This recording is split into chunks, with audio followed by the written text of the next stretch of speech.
Hello, tax lien and tax deed investors. It's Joanne Musa, the tax lien lady, with really important information for you in this video.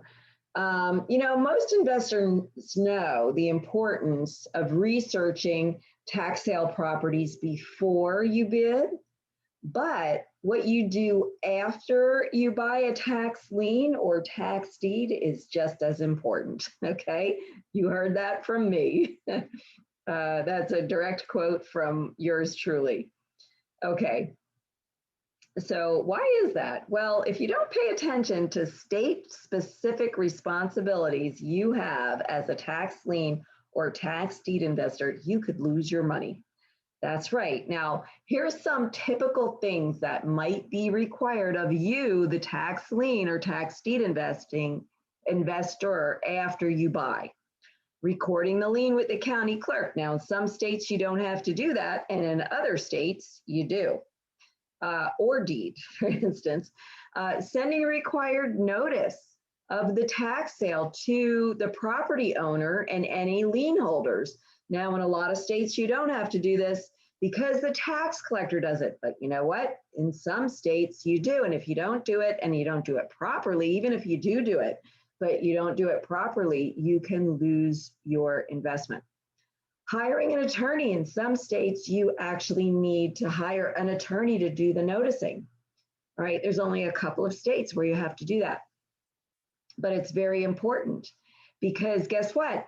In some of these counties, they won't even pay you the redemption until you prove that you hired an attorney, okay? So that's nice to know before you go to the tax sale, right?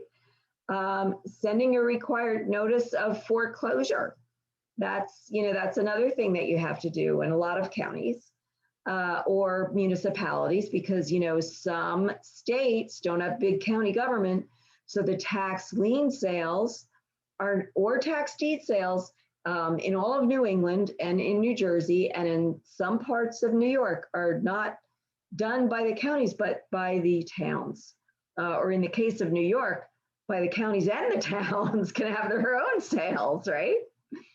So that's another thing that you need to know. Paying subsequent taxes. In some states, you don't have to pay subsequent taxes, and in some states, you shouldn't pay them. But in other states, in some states, you have to, and in other states, it's beneficial for you as the tax collector or as the tax lien holder to pay them. And in other states, it's better off if you don't pay them, even if you can, okay? So that's another thing that you have to know about. Petitioning for the deed with the county clerk.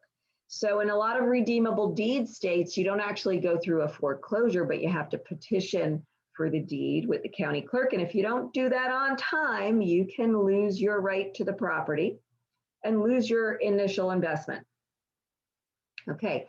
Recording the deed with the county clerk. So just like we talked about recording the lien with the county clerk for some lien states, well, in a lot of deed states, the deed has to be recorded, okay?